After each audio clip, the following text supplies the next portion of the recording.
Muy bien, muchas gracias. Muy buenos días. Tenemos hoy un invitado muy especial, nada menos que el doctor Nilson Pinilla, maestro de todos nosotros, expresidente de la Corte Constitucional, expresidente de la Corte Suprema de Justicia, expresidente de la Sala de Casación Penal de la Corte Suprema de Justicia, director jurídico del Banco de la República, un hombre que ha estado dedicado por entero al ejercicio de la profesión y con una vena de penalista muy grande, como quiera que sus primeros oficios los realizó en esta materia y además los culminó en las máximas instancias judiciales. Fue juez de instrucción, fue juez penal municipal, en fin, una carrera absolutamente brillante y con un palmarés, como dicen los deportistas, muy difícil de igualar, que nos ha trazado una senda no solo en su aspecto profesional, sino también con su ejemplo de vida. Hoy en día está dedicado en una muy buena parte al ejercicio de la academia y es, por supuesto, un honor que nos acompañe volviendo a su casa, que es la Universidad Javeriana, volviendo a su familia, que es la comunidad educada por los jesuitas, es claveriano y luego un muy ilustre abogado javeriano, fue director de nuestro departamento de Derecho Penal. En fin, se nos iría todo este tiempo desarrollando y contándoles quién es el doctor Nilson Pinilla, pero con estas breves palabras, pues creo que queda más que ilustrado. Y en relación con el tema, pues creo que es difícil conseguir una persona con las calidades, con calidades más altas para realizar una presentación y unos comentarios sobre el tema que nos ocupa hoy, que es el tema de la falsedad monetaria, tema que el doctor Pinilla tuvo mucha oportunidad de tratar en sus oficios como asesor del Banco de la República y además desde la perspectiva académica, como quiera que escribió uno de los muy pocos, quizás por lo menos es el único texto que yo conozco específicamente sobre falsedad monetaria. Así que en mejores manos, imposible. Maestro, muy buenos días. De nuevo, muchas gracias por su tiempo, muchas gracias por sus consejos y por su sabiduría y por su generosidad de acompañarnos en la mañana de hoy. Doctor Juan Carlos, el honor es para mí, me siento muy agradado de poder colaborar con los futuros profesionales del derecho en estos temas del derecho penal, que aunque está tan en crisis en nuestra nación y en el mundo entero, de todas maneras sigue siendo indispensable para tratar de proteger los bienes jurídicos que merecen el amparo especial por el legislador, inclusive llevándolo al tema punitivo. Es que realmente el bien jurídico protegido con la consagración como tipos penales de los delitos de falsificación de moneda es la fe pública, que es ese sentimiento colectivo, sentimiento supraindividual de confianza que al inspirar certeza jurídica amerita toda protección por parte de las autoridades públicas. Precisamente esa certeza, precisamente da por descontado que algo tiene valor simplemente por su respaldo oficial, tiene que ser muy protegido, y así como se protege la autenticidad y la genuinidad de los documentos, tanto públicos como privados, se tiene que proteger ese especialísimo valor que es el papel moneda y la moneda metálica que está generando el movimiento de la economía y que resulta absolutamente indispensable para la subsistencia diaria de los medios de pago, para la subsistencia diaria de las relaciones económicas. Una verdad muy clara es que cuando la moneda estaba acuñada en oro u otro metal precioso, circulaba por el valor de ese metal precioso. Se recibía una moneda de oro porque el oro vale intrínsecamente, se recibía una moneda de plata porque la plata vale intrínsecamente. En cambio, el papel moneda pues no tiene valor alguno en sí mismo, y si el oro circulaba porque tiene valor, pues el papel moneda tiene valor porque circula. Si no fuera por la seguridad que tenemos de que nuestros billetes, nuestro papel moneda, nos va a servir para pagar nuestras obligaciones, para adquirir los bienes y servicios que necesitamos, pues no recibiríamos ese papel moneda que en sí mismo vale nada, pero que como tiene respaldo del Estado, y en Colombia el respaldo a través de el órgano que por mandato de la propia Constitución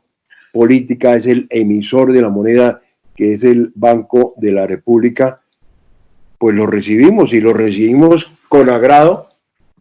en cuanto que aunque allí dice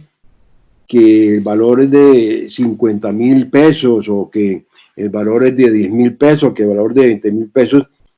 pues eso no valdría nada si no tuviéramos el sentimiento, si no tuviéramos la fe pública de que efectivamente esos 50.000 pesos representados en un papelito nos va a servir para pagar, para adquirir, para transitar en el mundo económico. Sí, maestro. Antes el papel moneda... Perdona, Señor. lo interrumpo con una pequeña anécdota que yo le cuento a mis estudiantes sobre ese tema que usted acaba de comentar, y que seguramente usted recordará con alguna gratitud.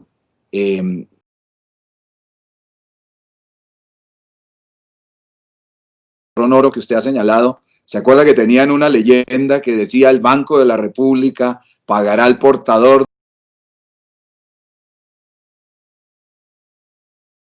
Yo veía cuando mi abuelo allá en nuestra patria chica de Bucaramanga me entregaba una mesada de $1 que alcanzaba para muchas cosas, y parte de lo primero que me causó curiosidad fue eso. Naturalmente, pues, si uno se presentase en aquella época a reclamar el peso oro en el Banco de la República, seguramente no iba a tener muy buena acogida de parte de los funcionarios, porque precisamente se ha trasladado el valor de la moneda más hacia ese aspecto de alguna forma convencional, simbólico, que usted señala, y que es lo que realmente hace que hoy la moneda tenga digamos un papel tan preponderante, no solo desde la perspectiva de la fe pública, sino como usted lo ha señalado, de una forma pluriofensiva en este tipo de delitos, también en el orden económico-social. Discúlpeme la interrupción, maestro, simplemente para hacer ese pequeño recorderis nostálgico. No, excelente remembranza, muy atinada. Si uno tenía el papel que decía el Banco de la República pagará al portador 5 pesos oro, y se le ocurría ir al Banco de la República que le dieran los 5 pesos de oro, pues lo que le daban era 5 billetes de $1 oro, porque evidentemente era solo nominativo ese valor, y no podía pretenderse siquiera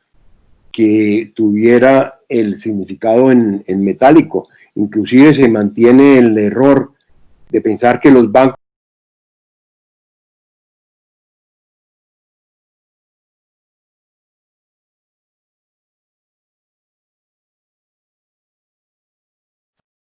billetes en circulación, y eso no es cierto. El patrón oro dejó de existir, inclusive está proscrito, y el oro pasó a ser una simple mercancía y fue desplazado por el billete, y fue desplazado por la moneda fraccionaria, que es la que se mueve en la economía, y se mueve en la economía, como lo mencionaba antes, porque la gente sabe que circula, y al saber que circula, está en la seguridad de que se lo van a recibir después para pagar el equivalente de lo que allí diga en bienes, no porque haya ninguna representación metálica en oro, ni ningún respaldo en oro. Ese patrón ya no existe. Todo está cifrado en la fe pública, todo está cifrado en la credibilidad que usted, doctor Juan Carlos, y yo, y todos los que integramos un conjunto social, le otorgamos a este papel, porque sabemos que la gente lo recibe. En otras palabras, lo repito, tiene valor únicamente porque circula. Si no tuviera esa garantía de la circulación, si no hubiera esa fe pública detrás del papel moneda, pues ningún movimiento podría efectuarse. La realidad es que ya no puede pretenderse que haya patrones monetarios en metálico precioso equivalente a la gran cantidad de dinero que está circulando a través de los billetes, tanto nacionales como extranjeros, y de ahí nace la inmensa necesidad de que se le proteja a esa fe pública que está detrás del billete, porque si se pierde esa fe pública, se pierde por completo la comerciabilidad, se pierde por completo la capacidad de adquirir bienes y servicios. Yo recuerdo otra anécdota, doctor Juan Carlos, usted está demasiado joven, pero probablemente leyó que hubo un hurto al Banco de la República en la sucursal de Cartagena, por allá en 1973. En ese hurto, la mayoría de lo que se sustrajeron los ladrones fueron billetes de 500 pesos, que era la denominación más alta que existía, y muchos de esos billetes no emitidos. Y al no haber sido emitidos, al no haber salido a circulación, el banco los guardaba con su numeración conocida. Entonces al Banco de la República le resultó sencillo quitarle la capacidad de adquirir bienes a ese billete de 500 pesos, que era un billete verde, para de esa manera neutralizar, como en efecto fueron neutralizados los ladrones. Desafortunadamente el banco, para reemplazar ese billete verde de 500 pesos, emitió otro billete de 500 pesos simplemente en tinta roja, pero mantuvo la efigie, mantuvo las características exactas del anterior billete y puso un color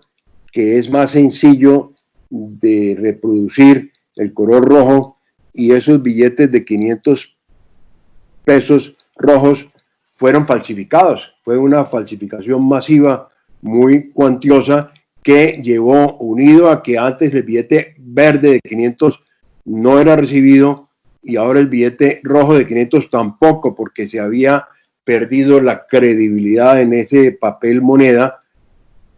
pues dejó de circular el billete de 500, que era el de más alta denominación. Entonces hubo un problema económico supremamente serio, porque se restringió la circulación monetaria. Tanto es así que hubo otro robo de Cartagena que menciono, fue en 1973, después en 1977 al Banco de la República en la sucursal en Pasto le llegaron a través de un túnel de 40 y pico de metros de largo que unos delincuentes habían cavado hacia la bóveda principal del banco desde una cafetería llamada la Caleñita. Se sacaron unos billetes rojos, de esos billetes de 500 pesos que habían perdido la credibilidad, que habían perdido la fe pública, y los bandidos dejaron esos billetes rojos en los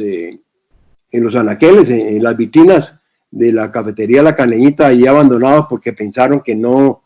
les iba a servir. Esa fue la pérdida de la fe pública, que ni siquiera se mantuvo para los bandidos, para los ladrones. La fe pública hay que protegerla y es indispensable que el Estado sea muy serio en la protección de esa fe pública, tan serio que le entregó a una única institución de manera exclusiva y de manera excluyente la emisión monetaria, y creó en la Constitución de 1991, se establece la organización de la banca central y señala que el Banco de la República ejerce esas funciones de banca central, y entre esas funciones de banca central, además de ser prestamista de única instancia, quiere decir prestamista de única instancia, que es la institución que le presta a los bancos comerciales para que los bancos comerciales puedan irradiar con los créditos a las instituciones comerciales e industriales. La función de emisor de la moneda, que es la otra gran misión del Banco de la República, además de ser también agente fiscal del Estado, es preservar esa fe pública, y eso exige una altísima credibilidad, una altísima seriedad, un respaldo total a la autenticidad y a la genuinidad de lo que expide como papel moneda y como moneda fraccionaria, para que esa fe pública sea resguardada y para que esa fe pública sea protegida. El banco lo primero que hace es invertir altas cifras de dinero para que el papel moneda esté caracterizado con las mayores muestras de seguridad, que lo hagan irrepetible, que lo hagan muy difícil de falsificar. Por supuesto, cualquier obra humana es susceptible de ser repetida, pues han falsificado inmensas obras de arte, pues el billete que circula en Colombia también es una obra de arte.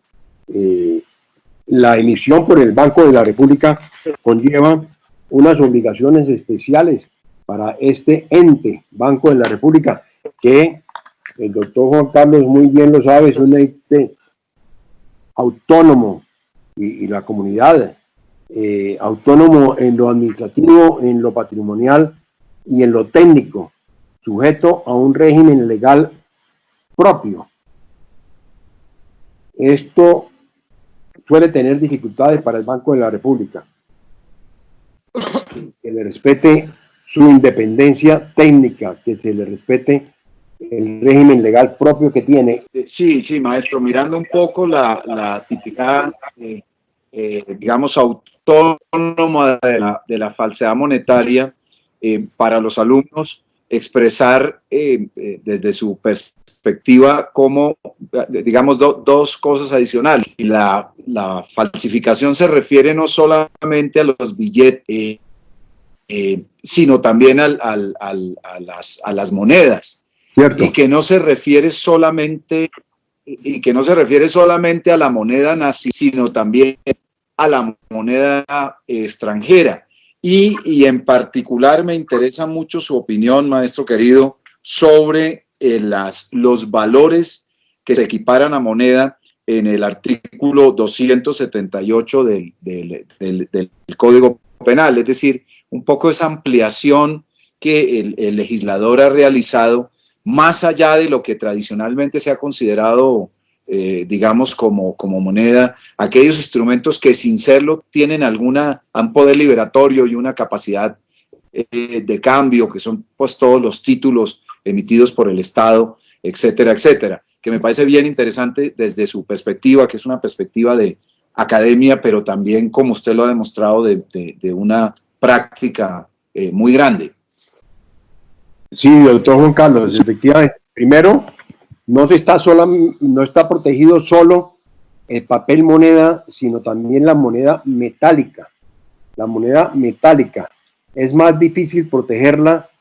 porque hacer características especiales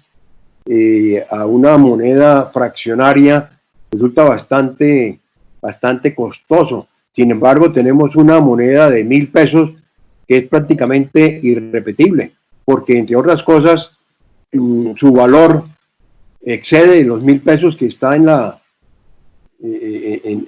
representatividad,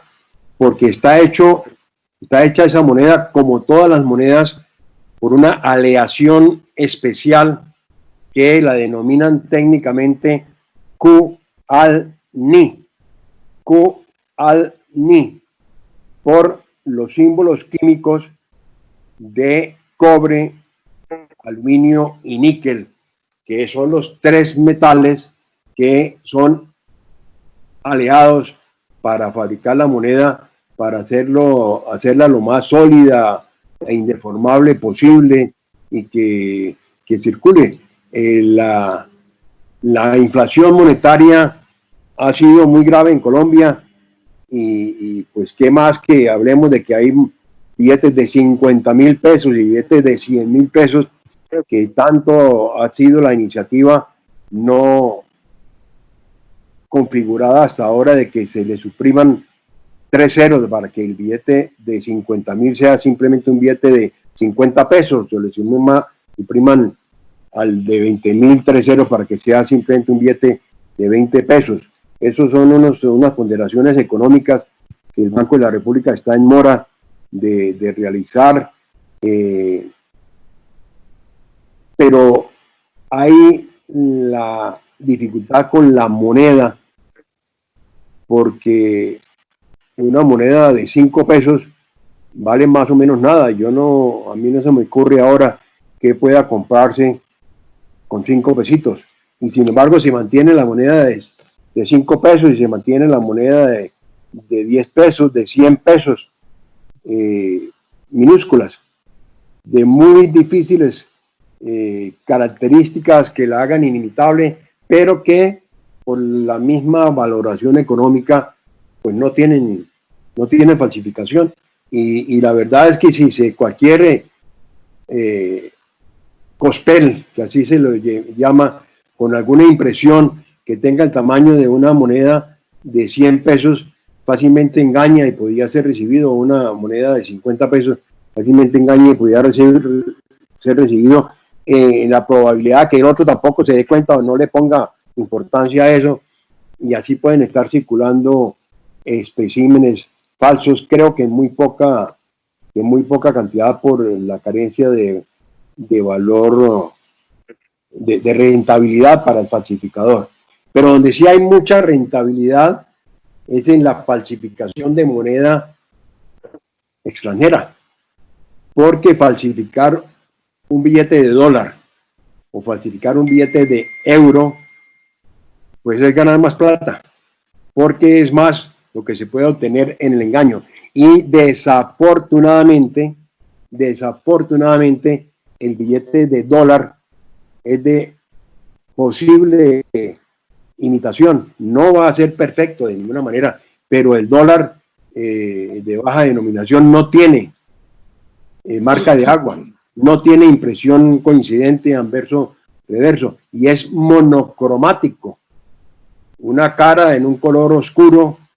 monocromático, y la otra cara en un color verde, y eso hace más fácil su falsificación. Por ello es desaconsejable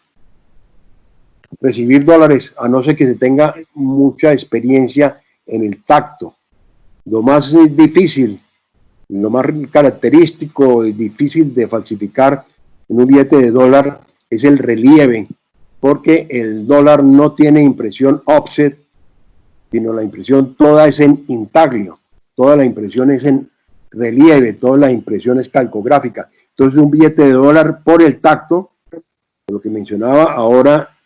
se palpa que es como corrugoso, llamémoslo corrugoso, y eso es difícil de imitar. El euro es un poco menos probable de ser imitado, pero quien no tenga experiencia, quien no tenga conocimientos, quien no tenga nociones sobre cómo se imprime un euro, cómo se imprime un dólar, absténgase absténgase de recibirlo, porque fácilmente lo van a engañar. Yo no sé qué ocurriría si nuestra economía, como ocurrió con la economía panameña, como ocurrió con la economía ecuatoriana, se dolarizara, porque la verdad sí se invadiría muchísimo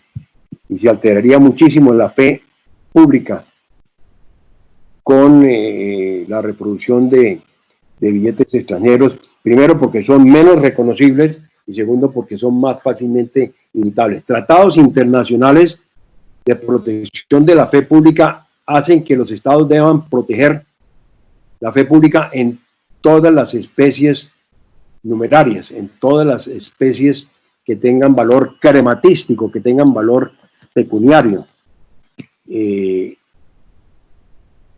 Pero además de que se deba proteger a la moneda extranjera, tanto la moneda extranjera impresa en papel como la moneda extranjera acuñada en metal, el artículo 280 que usted muy sabiamente menciona, doctor Juan Carlos, establece que hay unos valores equiparados a moneda, que merecen también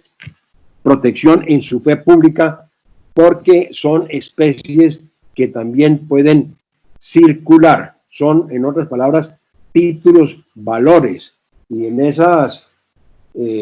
valores equiparados a moneda, pues están los títulos de deuda pública. Con frecuencia el Estado colombiano expide unos títulos de deuda pública que, claro, la circulación es mucho más restringida, la circulación suele ser casi que solo entre las instituciones financieras, pero que están reemplazando al papel moneda, y por lo mismo la fe pública que merecen esos títulos de deuda pública, esos bonos, esos cupones, esos valores emitidos por el Estado o por instituciones en las que el Estado haga parte, pueden ser imitadas, y la fe pública en esos valores también deben ser imitados. En la magnífica reseña o guía elaborada por el gran maestro Juan Carlos Prías para esta materia, para este módulo de falsificación de moneda, aparece que en los tipos penales que protegen la moneda también se están involucrando protecciones que podíamos establecer previas. Encontramos que es tan importante proteger la moneda que se busca que ni siquiera se empiece a avanzar en la falsificación de moneda. Ni siquiera se empieza a avanzar en la falsificación de moneda. Por ello, el artículo 275 está proscribiendo el tráfico, la elaboración y la mera tenencia de elementos destinados a la falsificación de moneda. Unos pliegos que imiten, por ejemplo, el billete de 20.000 pesos en su característica,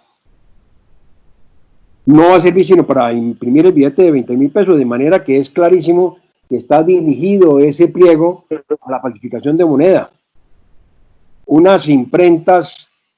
unos molinos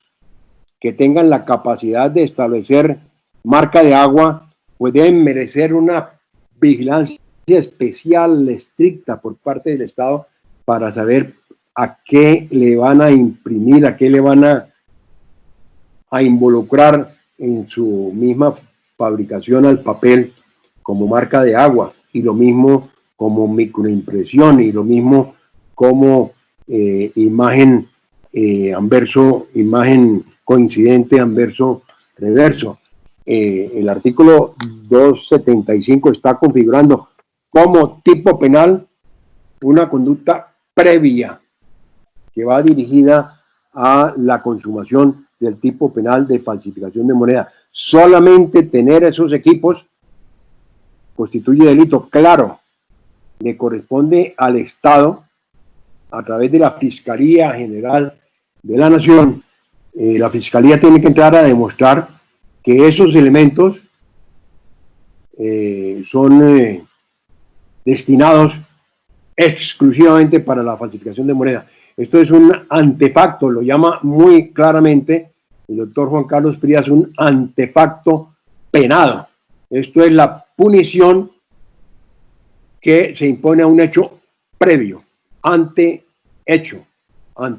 penado, punición al acto previo de tener siquiera el equipo o tener siquiera el material que vaya a ser utilizado para la falsificación de moneda. Lo exige la protección de ese bien jurídico tan valioso como es la fe pública, que ni siquiera se pueda tener en poder de una persona no autorizada por razón de sus funciones para ello, esa clase de adminículos destinados exclusivamente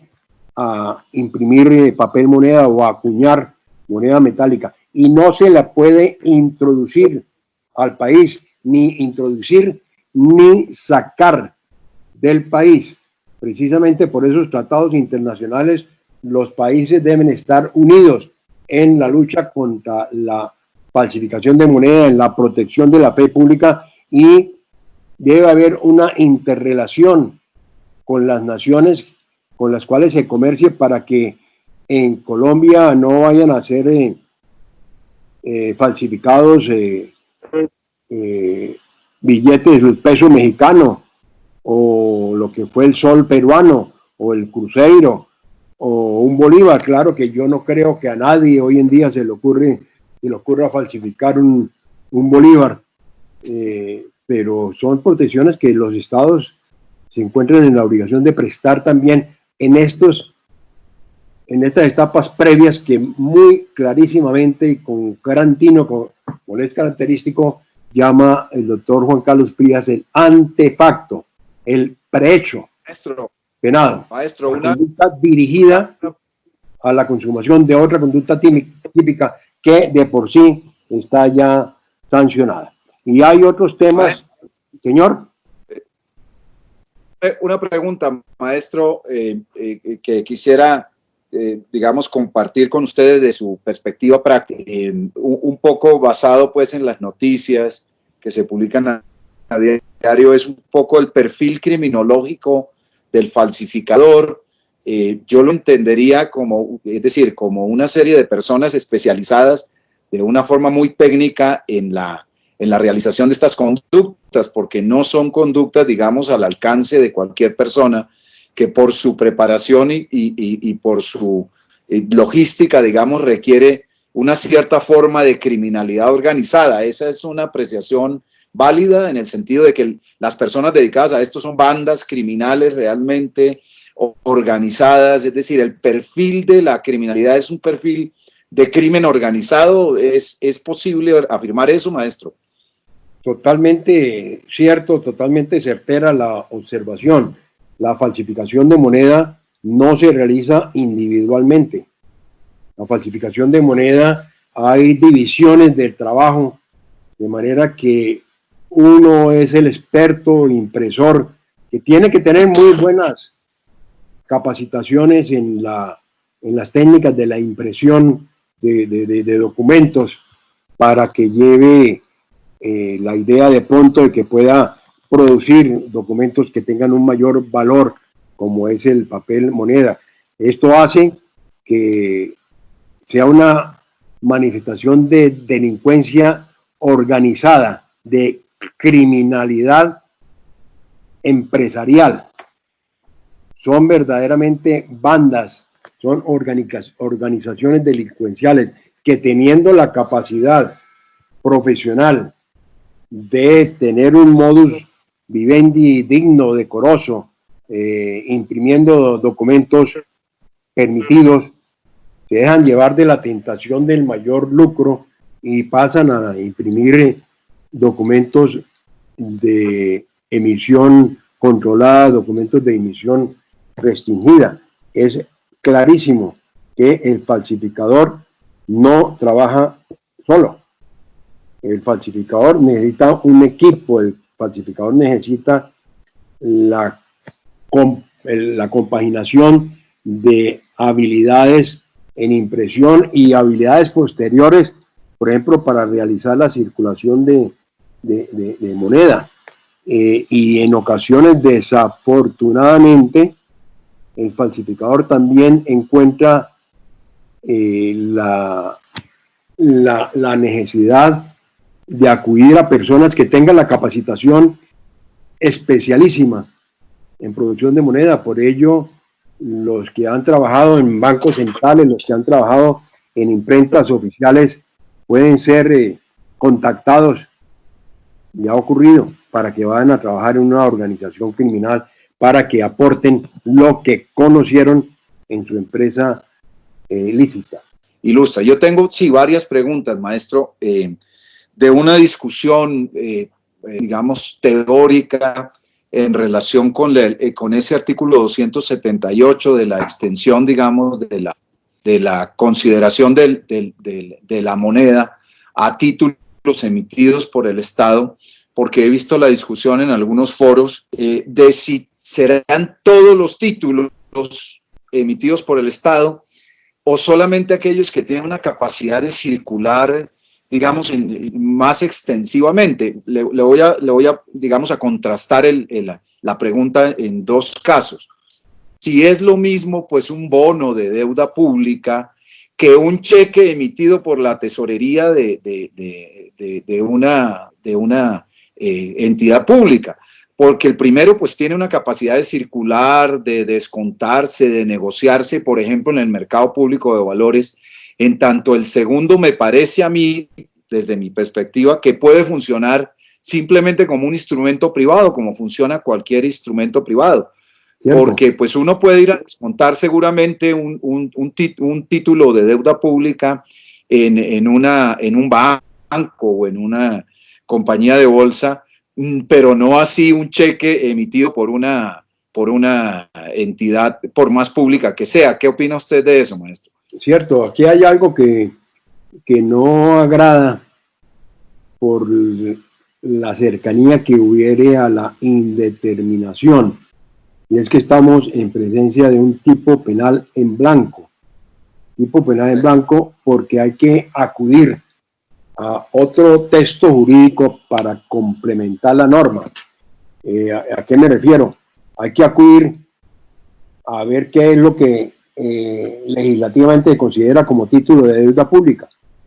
para saber que ese título de deuda pública es equiparado a moneda y que por lo mismo merece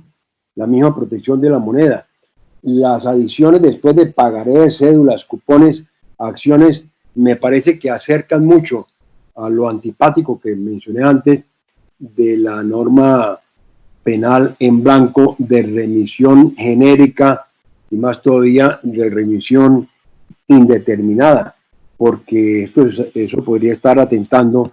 contra el principio de tipicidad. Pero yo no sé, doctor Juan Carlos, no tengo conocimiento de qué tan copiosa es la falsificación de estos títulos, que obviamente están muy ligados a si es o no copiosa la emisión de títulos de deuda pública o la emisión de cédulas o de cupones, para saber qué tanta incidencia tenga en la vida económica. Ahora, en todo caso, me parece que su circulación, aunque esté llamada a ser amplia, es restringida porque solo circula entre sectores especializados en el manejo de numerario, en el manejo de valores, y en esa medida será muy fácil para un banco detectar si realmente es un título de deuda pública auténtico, genuino, o es un título alterado. Le confieso que no tengo mayor experiencia y más todavía peor, no he conocido delitos de esta naturaleza. Le prometo que voy a mirar estadísticas, a ver con qué tanta frecuencia se han podido consumar esos tipos penales, y de la misma manera hasta dónde puede permitirse que la remisión sea genérica y sea de pronto indeterminada con alteración del principio de la tipicidad, lo cual lo haría absolutamente fuera de protección jurídica. Sí, la pregunta mía va es quizás más allá de la tipicidad que, como usted bien señala, pues presenta serios inconvenientes por lo que usted nos ha dicho, eh, mm, pero también sobre el carácter mismo de la antijuridicidad, ¿no? Particularmente en el ejemplo del cheque. A mí me parece que el cheque allí obra más, o la falsificación de un cheque, así sea emitido por una tesorería pública, obra más en el sentido de lesión a un documento, en este caso un documento público, por ser extendido por un servicio público en el ejercicio de sus funciones, es decir, se trataría más de una falsedad documental, a diferencia, por ejemplo, de una falsificación de un título de deuda pública, en donde, digamos, esa asimilación a la moneda es mucho más clara por la manera como ese título circula, a pesar de sus restricciones, etcétera. Es un poco la inquietud que me surge, maestro. Pues muy cierto. Creo que la pregunta hay que dirigirla hacia si son valores equiparados a moneda. Exacto. O si son simplemente documentos públicos o documentos privados. Me imagino que tratará de documentos públicos, por lo que son valores emitidos por el Estado o por instituciones o entidades en que éste tenga parte. Entonces es muy probable que haya una gran duda de si se trata al alterar la genuinidad del documento, esto es, al, por ejemplo, cambiarle el valor de una falsedad cometida sobre un valor equiparado a dinero, o simplemente de una falsedad en documento público. Creo que ahí hay una dificultad en la descripción típica que haría posible que algún abogado astuto generara dificultades en el momento en que se haga la denominación del tipo penal que pueda haber sido quebrantado. De acuerdo, maestro. Una pregunta también para usted, maestro, que es experto, sobre el tema de las emisiones ilegales consagradas en el artículo 276.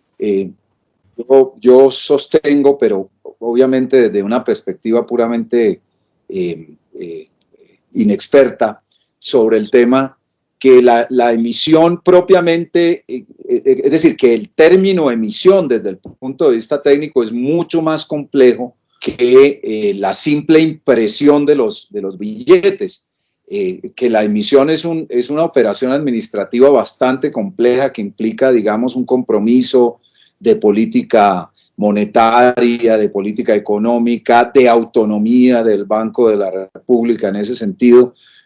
¿Por qué no nos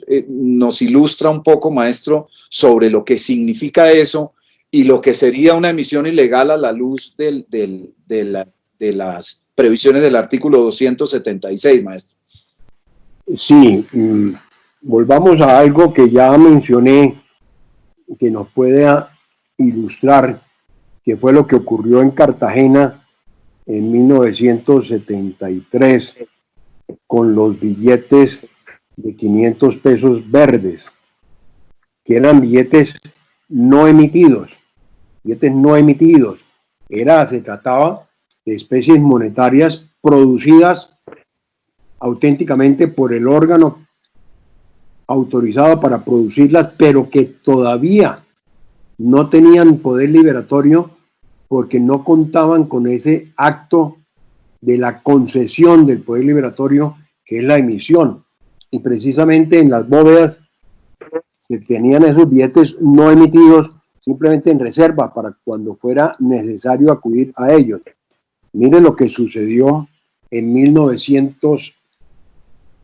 ¿qué digo 1900? En 1994, en Valledupar. Muchos de los billetes sustraídos en Valledupar eran billetes no emitidos. Y el Banco de la República quiso poner en juego la misma estrategia que le había sido muy útil para contrarrestar el delito cometido en Cartagena con la sustracción de los billetes no emitidos, porque bastantes de los billetes que estaban en la bóveda principal del Banco de la República en Valledupar aún no habían sido emitidos, y entonces el banco le desconoció el valor de moneda a esos billetes que ciertamente no tenían valor de moneda. ¿Por qué? Porque no habían sido emitidos, porque no se les había dado la bendición de poder ingresar en el caudal circulatorio. El Banco de la República tuvo que echar atrás esa decisión de restringir el comercio de los billetes de Valledupar, sustraídos en Valledupar, porque afectó gravemente la fe pública. ¿En qué medida? Era tal cantidad de billetes y de todas las denominaciones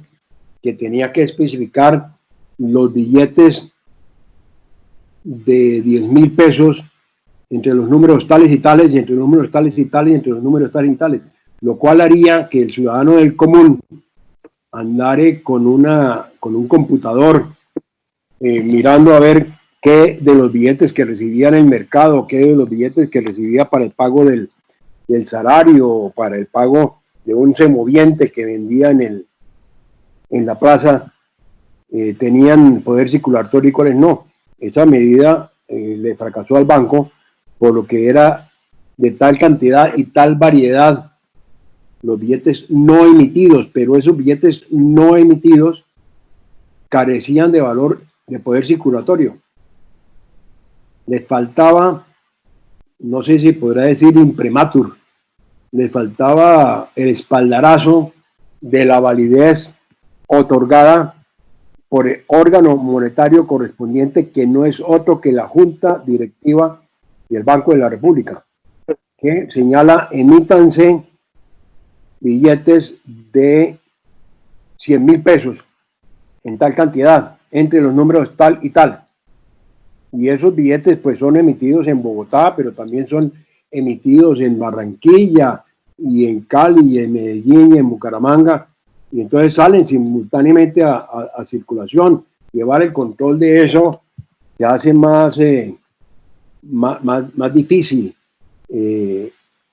por la cantidad de especies que están saliendo a circulación. Pero evidentemente, si se trata del billete de 100,000 pesos, que aún no ha circulado ampliamente, y se presentara un hurto de billetes de 100,000 pesos no emitidos, esos billetes no emitidos no tienen valor, no son moneda. Por lo mismo se estaría cometiendo frente a ellos el delito de, dependiendo de la situación, emisión ilegal o circulación ilegal de moneda, en cuanto que esa circulación no haya sido autorizada. Me parece que es muy poco probable que se presente una emisión ilegal, porque eso requeriría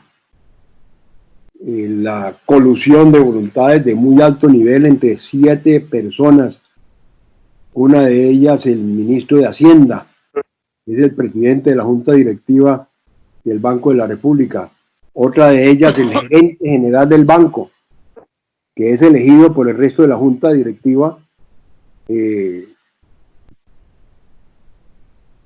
y forma parte, él mismo entra a formar parte como el 7º integrante de esa Junta Directiva, y 7, y digo yo, completaban 7 con 5 miembros adicionales de la Junta Directiva, que son nombrados libremente por el presidente de la República, pero libremente con un mecanismo que la Constitución, creo yo, que fue sabia, para tratar de que el miembro de la Junta Directiva del banco no actúe al mismo periodo del presidente que lo haya designado. En otras palabras, que el presidente designe miembros de la Junta Directiva, pero para otro que van a actuar como los grandes rectores de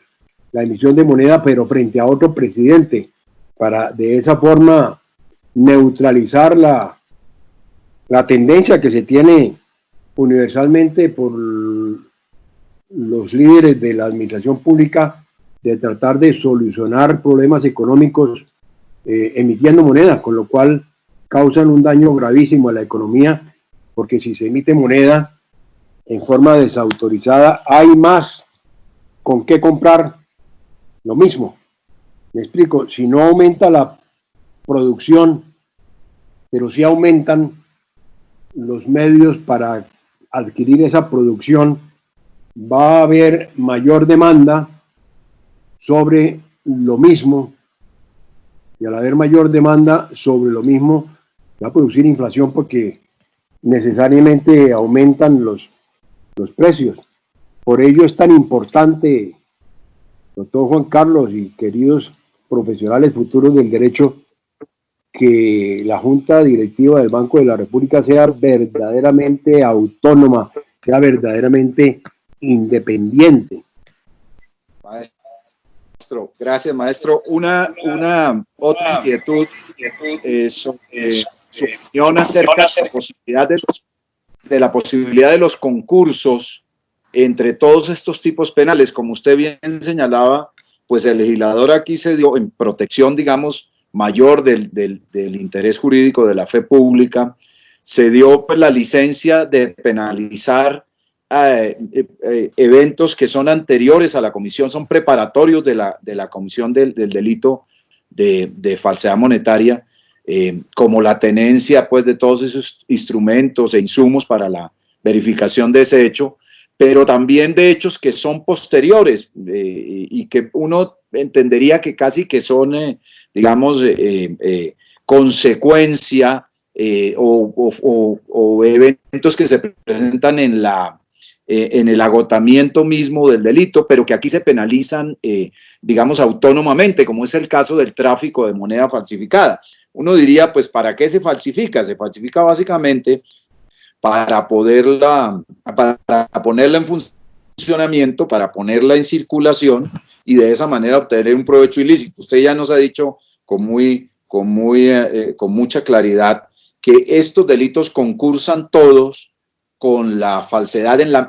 cuando quiera que el proceso, digamos, causal de la falsedad se perfecciona, ¿no es cierto?, cuando se obtiene el provecho ilícito. Pero entre ellos, ¿cómo observa usted esa posibilidad? Porque lo que uno diría es, hombre, realmente la organización criminal dedicada a esto se expone primero, por una parte, a ser autora de un delito en la medida que posee los medios para realizar ese delito, de ser autora propiamente dicha del delito de falsedad monetaria cuando imita la moneda, cuando la reproduce ilícitamente. Y tercero, cuando circula. ¿Y tercero qué? Que no te alcancé a oír, doctor Juan Carlos.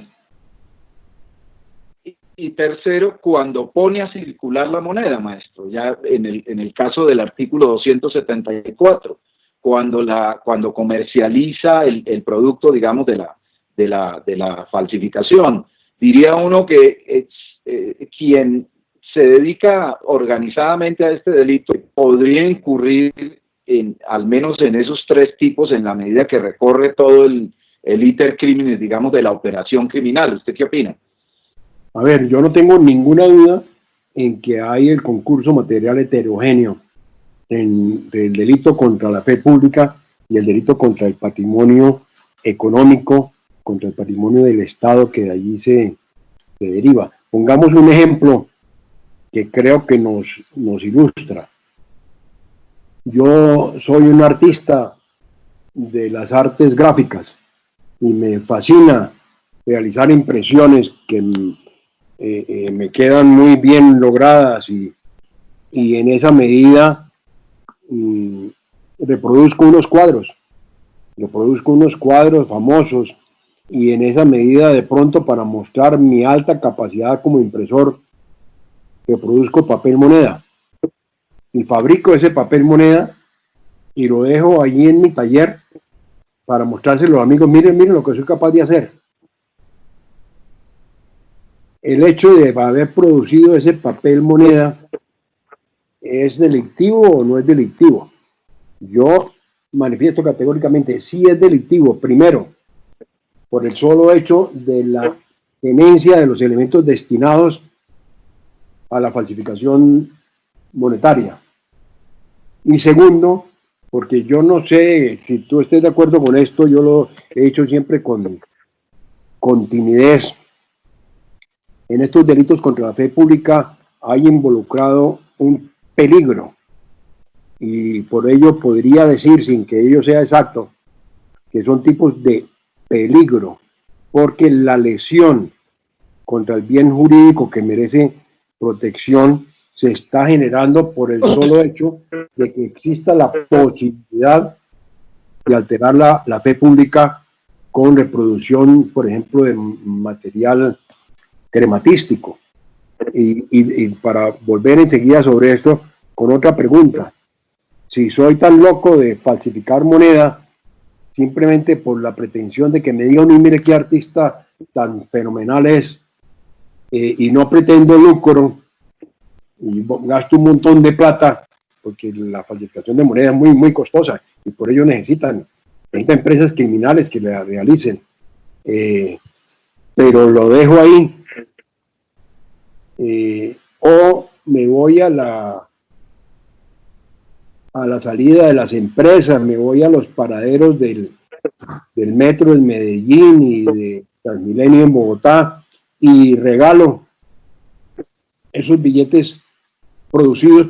por mi equipo de impresión. ¿Estoy incurriendo en delito contra la fe pública? Tengo absoluta certeza de decir que sí, porque no es de la esencia de la fe pública,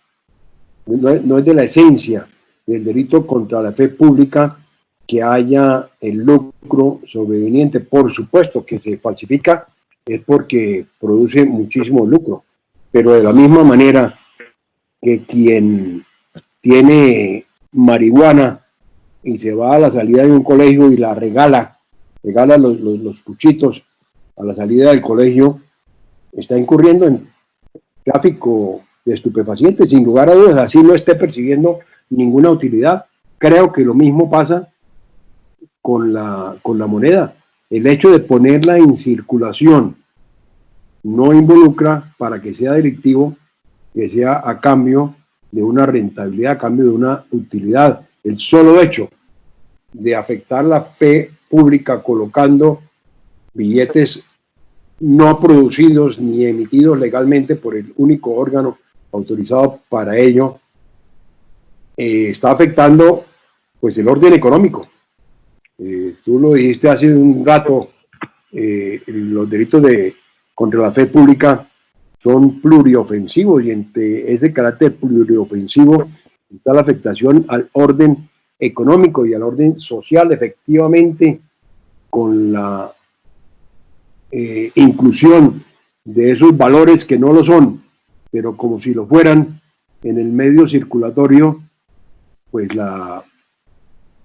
el orden económico está sufriendo un golpe duro, porque evidentemente en la medida en que sea una cantidad notable, esos medios que entran abusivamente al mercado van a conllevar que haya más dinero para comprar lo mismo, y por lo mismo van a conllevar muy serios riesgos de inflación, y por lo mismo van a conllevar gravísimas consecuencias contra el orden económico social. Por ello yo no he vacilado nunca en decir que sí se dan los tipos penales en concurso material heterogéneo en cada uno de los aspectos que tenga esa falsificación, esa tenencia previa de los equipos para falsificar, el hecho en sí de la producción masiva de elementos como si fueran moneda, y luego ponerlos a circular, pues en cada conducta de esta se va consumando un delito. Sí, y lo he visto particularmente en alguna jurisprudencia de la no muy numerosa que existe, pero he visto que esa ha sido la tesis de los jueces en nuestro sistema jurídico. Pues maestro, no queremos abusar más de su tiempo. Qué privilegio haberlo podido tener con nosotros. Hay muchos más temas sobre los cuales queremos hablar con usted, que nos dé todas estas maravillosas luces. Realmente ha sido un gusto y un honor tenerlo con nosotros y pues bueno, reiterarle nuestra invitación para que nos acompañe en otras sesiones de esta naturaleza que verdaderamente,